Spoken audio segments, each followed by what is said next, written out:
Добро пожаловать в мой канал. Bruno Le Maire durcit le ton dans l'affaire Lactalis. Vendredi, le ministre de l'économie a fait part de sa décision radicale au groupe laitier, lui intimant de reprendre, sans distinction, la totalité des lots de lait infantile sortis de son usine de Mayenne, située à Cran et affectée par une contamination à la salmonelle. Le précédent rappel des produits commençait au lot daté à partir de février 2017. Mais Bruno Le Maire souhaite mettre un terme à une crise sanitaire d'autant plus retentissante qu'on apprenait quelques minutes après son point presse qu'un cas de salmonellose avéré avait été découvert en Espagne concernant un bébé ayant consommé du lait infantile contaminé de l'industriel français, alors qu'un autre cas reste à confirmer en Grèce.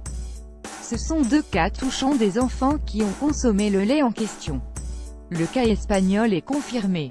Le cas grec ne l'est pas, mais il y a des signes, a expliqué à l'AFP François-Xavier Veil, bactériologiste de l'Institut Pasteur de Paris, confirmant une information publiée dans la revue médicale Eurosurveillance. Afin de mettre fin à l'inquiétude des familles et d'éviter que ce scandale ne vienne éprouver la réputation d'une filière laitière française déjà en crise, Bruno Le Maire demandait à Monsieur Emmanuel Beignet, le président de Lactalis, de faire preuve de davantage de transparence. Une fermeture de l'usine de Cran écartée, le ministre s'est finalement présenté seul devant la presse, après avoir reçu pendant une bonne heure le très secret patron du groupe qui, en dépit d'un appel à venir s'exprimer publiquement lancé par le gouvernement, est arrivé à Bercy par une entrée dérobée, évitant les caméras.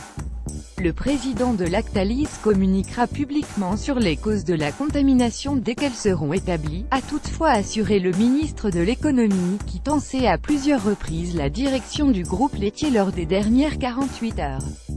Lactalis fera ensuite tous les investissements nécessaires sur le site de Cran pour garantir la sécurité sanitaire du site, a-t-il ajouté, écartant implicitement le spectre d'une fermeture de l'usine actuellement à l'arrêt dont 250 des 327 salariés sont au chômage technique. Pour la Fédération nationale agroalimentaire et forestière FNAF-CGT, le scandale est de l'entière responsabilité de la stratégie de Lactalis. Le syndicat estime que, par son incurie persistante et son objectif de profit à court terme, le groupe laitier, si la branche, instable et branlante, sur laquelle sont assis des milliers de salariés. Les salaires et la reconnaissance des qualifications au rabais, les conditions de travail déplorables, les licenciements à tout va, les externalisations et les précarisations, sont des réalités sociales qui sont les causes de ce désastre industriel, a ajouté la FNAF-CGT dans un communiqué publié vendredi 12 janvier dans la soirée.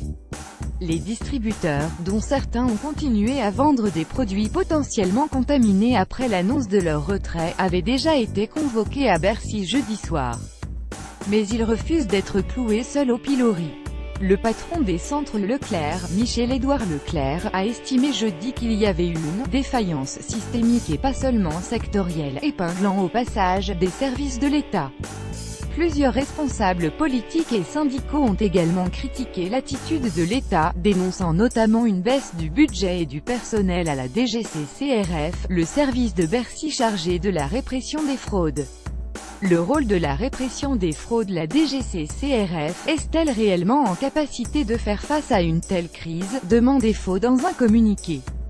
Pour le syndicat, cette autorité dépendant de Bercy, a été fortement impactée par les suppressions d'emplois.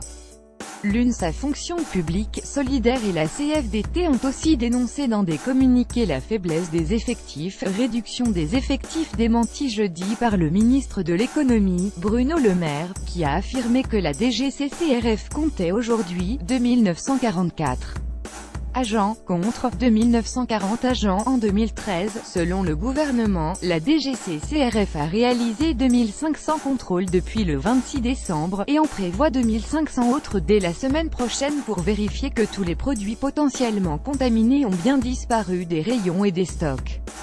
Les contrôles déjà effectués ont permis de retrouver des boîtes de lait potentiellement contaminées dans des supermarchés, mais aussi dans des pharmacies, des crèches et des hôpitaux. Lire aussi Chevalier Lactalis. Il faut changer les modes de contrôle. La contamination à la salmonelle dans l'usine de Cran avait été révélée début décembre au public. La salmonelle avait toutefois été identifiée plus tôt par le groupe lors d'autocontrôles en août et novembre, mais seulement dans l'environnement du site et pas dans les produits. Notre hypothèse est que la salmonelle était présente et qu'il y a eu résurgence lors de travaux que nous avons effectués au cours du premier semestre, a dit jeudi le porte-parole du groupe, Michel Nallet, lors d'un point presse. Le ministère de l'Agriculture avait pour sa part affirmé début janvier n'avoir pas eu connaissance des résultats des autocontrôles menés par le groupe. 35 nourrissons malades et des centaines de parents qui portent plainte. C'est ensuite le rappel des lots de lait infantile en 3 étapes en décembre qui a semé la zizanie. Faute d'accord avec Lactalis, le ministre de l'économie a expliqué avoir dû signer lui-même le 9 décembre un arrêté demandant la suspension de la commercialisation des laits infantiles et le rappel de quelques 600 lots, soit 11 000 tonnes. Fin décembre, le parquet de Paris a ouvert une enquête préliminaire pour blessures involontaires, mise en danger de la vie d'autrui, tromperie aggravée par le danger pour la santé humaine, et inexécution d'une procédure de retrait ou de rappel d'un produit préjudiciable à la santé. Au 9 janvier, les autorités de santé avaient recensé en France 35 nourrissons atteints de salmonellose et ayant consommé un lait ou un produit d'alimentation infantile de l'usine Lactalis incriminés. 18 nourrissons ont été hospitalisés, mais tous avaient été sortis de l'hôpital, selon la même source. Centaines de parents de nourrissons ont porté plainte dans toute la France contre l'industriel Lactalis pour avoir commercialisé du lait contaminé par la salmonelle, a annoncé vendredi l'association qui défend les victimes. J'aille porter plainte.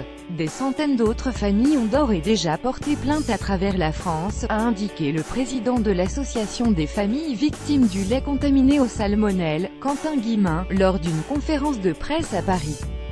Plusieurs centaines d'autres familles souhaitent porter plainte, et le feront dans les jours à venir, après avoir acheté les lots de lait ayant fait l'objet de rappels, a-t-il ajouté.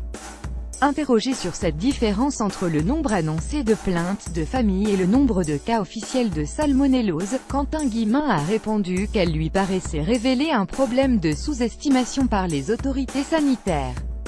Tout ce qui nous remonte peut le laisser penser. Malheureusement, on n'a pas pu confronter nos propres nombres à ceux des autorités et aujourd'hui je ne peux pas vous dire combien il y a de victimes exactement, a-t-il expliqué.